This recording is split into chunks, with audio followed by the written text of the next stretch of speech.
Dear God, please give everyone that reads this a brand new start and restore their happiness.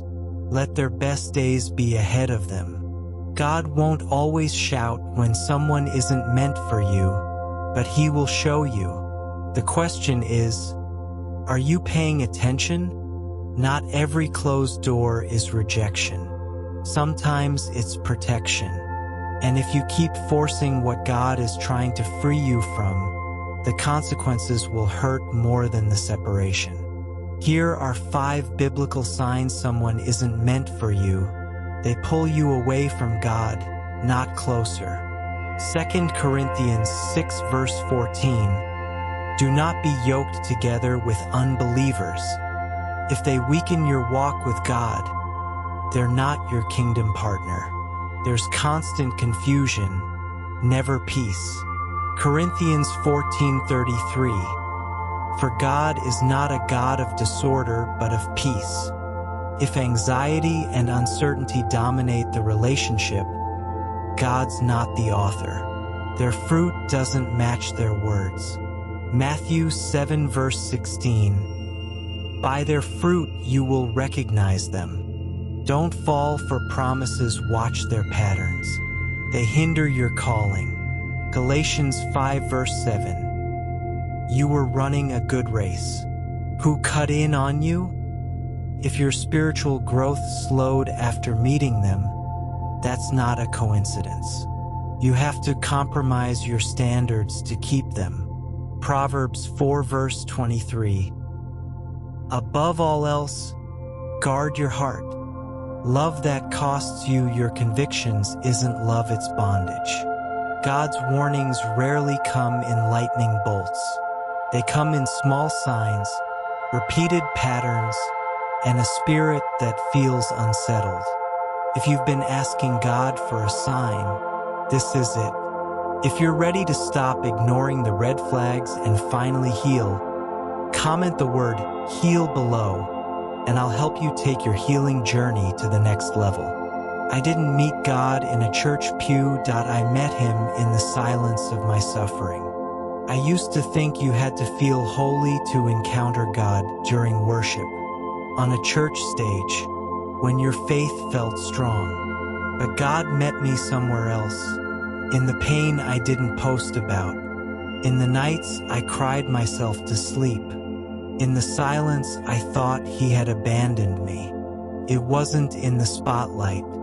It was in the emergency room, in the middle of a marriage falling apart.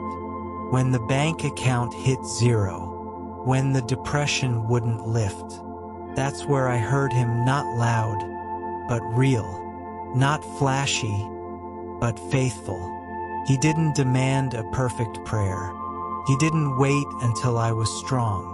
He just came, gentle, quiet, present. He didn't fix everything overnight, but He gave me something deeper, His peace, His nearness, Himself. So if you're in that place today, the waiting room, the grief, the breakdown, the exhaustion no one sees, don't rush past it. You just might be standing on holy ground. He is closer than you think. Even here, even now, even in the silence. Stay still. He's near. Be true to yourself, even if it means riding solo for a little while.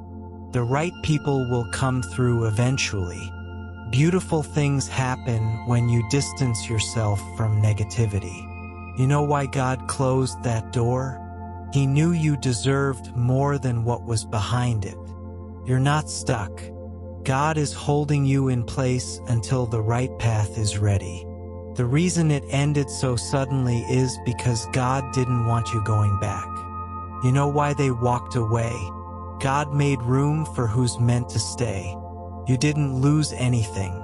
God just upgraded your future.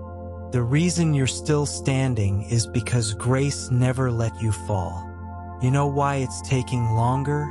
God is building something worth the wait. That heartbreak is the exact thing that pushed you closer to God. You know why it's been quiet? God is working behind the scenes. What you thought was rejection was really God's redirection. You know why they couldn't hurt you worse? God drew the line for them. It didn't happen yet because God's timing is the only timing that works. You know why it hurt so much? God needed you to release what you kept holding. That person wasn't your forever. God just showed you in the kindest way possible. You know why you have peace now. You finally let God handle it. I love you, Jesus. Do like and subscribe.